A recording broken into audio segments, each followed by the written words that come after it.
We're FounderCatalyst, an online platform for companies in England and Wales to create all the legal paperwork required to undertake a funding round, share your files such as pitch decks and financial forecast, manage engagement with your potential investors, as well as collect all required digital signatures and issue share certificates at the end of the round.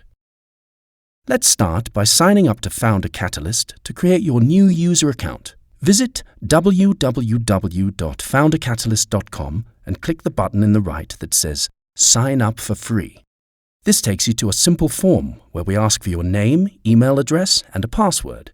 We ask for your full name, including any middle names, because we're going to be generating legal documents, so need to use your full name. After clicking the Sign Up button, you'll see a message thanking you for signing up, and you'll shortly receive an email with a link to confirm your account. When you click the confirmation link, it asks you to log in again. Type your email address and the same password, then click the Log In button. Once you've signed in for the first time, you'll need to set up your account fully. The first step is to complete your home address. For example, this is used for the generated founder server agreement, which is like an employment contract. After that, you'll need to either upload a photograph of your signature or sign directly on the platform. This is applied to documents when you digitally sign them. Now your account is ready to be used. The first thing to do is add your company to the platform. This is as easy as entering the company number and clicking Search and Add Company. Unless you're an advisor to a founder rather than a founder yourself, you shouldn't change My Role. After a few moments, you'll see a green confirmation message confirming that details of your company have successfully been imported from Company's House. You're now ready to drag and drop your company logo. This will be used to brand the documents we produce.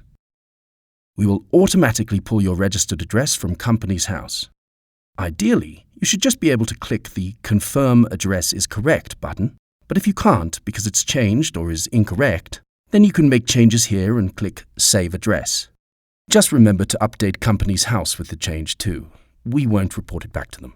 Your registered address may be that of an accountant or a virtual registered address service, so if there's a different address you'd prefer to receive correspondence at, you can choose to enter it on the next page. Or just click to use the same address as your registered one. We also need an email address that is considered for the company, rather than for any specific founder or employee. Then you can save this form. The final stage of creating your company itself is to configure some options on how your company operates, such as when your holiday year begins and ends. There are some sensible defaults filled in for you, so if you don't know the answers, they're likely to be reasonable values to use.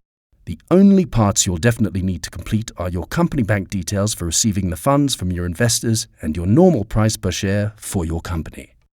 After completing this form by clicking on the Save Options button, it's time to define your founders. We've automatically grabbed the details of registered directors from Company's House. All you need to do is click This Is Me for your own name, click Invite by any other founders listed, and add any missing using the Add Another Founder button.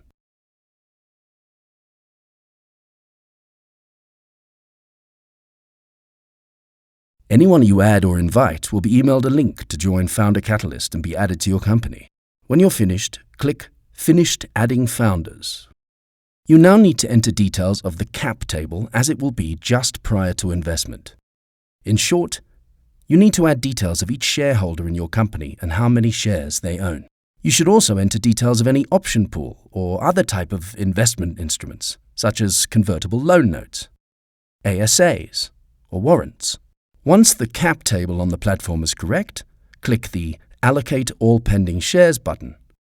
We will automatically invite each of your shareholders to the platform at this point. They'll be required to sign a shareholder resolution and your new shareholders agreement when you close your funding round. Finally, we need to enter details on each founder in turn. This will include each founder's job title, salary, and notice period. The details you enter on this screen are used to create your founder service agreement and intellectual property assignment letter. When you've confirmed details for all founders, you'll be ready to create your funding round. If you need to correct any items you've entered already, then you can do so now by selecting the relevant item in the menu. Once everything is correct, we'll click on the Start a Funding Round button. You can create the funding round, define all of the details, download the term sheet, and even invite investors before needing to pay us for your round. If you're not sure about using FounderCatalyst, there's nothing to lose by giving it a go for free to see how our platform works. The funding round process is broken down into 4 main steps: defining the round, inviting your potential investors, completing the round, including all parties signing documents, and then receiving the investment. Step 1 is all about defining the round. As with other parts of the platform, we offer sensible default values and a description of what each input means. For some of the more complex items, we also offer a link to a more detailed article. There are a couple of sections that you can't complete at this stage, such as selecting a board observer or investor director. You would also create disclosures just before closing your funding round to avoid them going stale between starting or closing the round. Once you've been through all of the sections of defining your round, you can look at the documentation we've produced and ensure you are comfortable with it. Grab a strong coffee. We've just produced 100+ pages of legal documentation.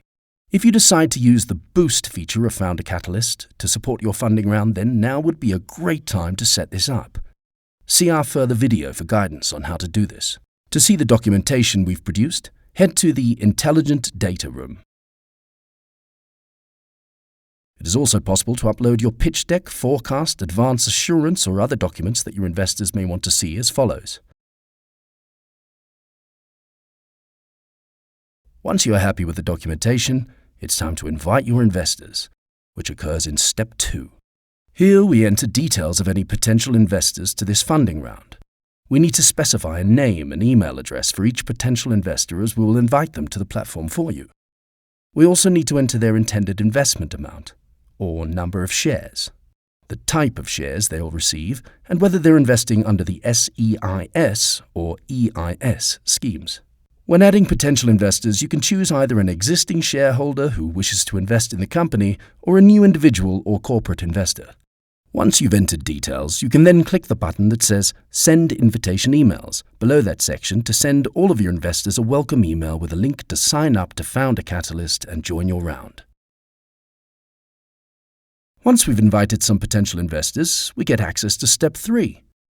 Don't worry, if you need to go back and change any of the settings in Step 1, or you need to add new potential investors or remove some that have dropped out in Step 2, then you can continue doing this until you lock the funding round for signing. Step 3 tracks progress of your invited investors. You can see who has signed up and where they are in the process. On this page, you also lock the funding round for signing, which means you are completing the round. But you can only do so once all invited investors have accepted their invitation and onboarded onto the platform. Before locking the round, we'll skip back and add an example disclosure. It's worth reiterating that you can amend any of the settings on the platform up until the point that you lock the round for signing. It's not unusual for your invited investors to negotiate with you at this point, usually around valuation, but sometimes they may insist on having stronger consents or information rights or similar. You can amend these settings and we'll automatically update the relevant documents. If you're raising both SEIS and EIS during this funding round, which is known as a dual round, then you need to be very careful to not receive SEIS and EIS funds on the same day. Contact the FounderCatalyst team for specific guidance on this point. Once you've locked the documents for signing and all founders, existing shareholders, and investors have signed all documents, you'll be taken to Step 4, or the receiving page. This allows you to mark investments as received once you've confirmed you've received the funds.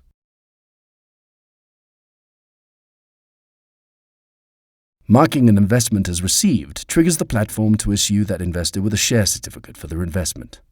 After all investors have been marked as paid, the round is closed. You can download a zip file containing all signed documentation at this point.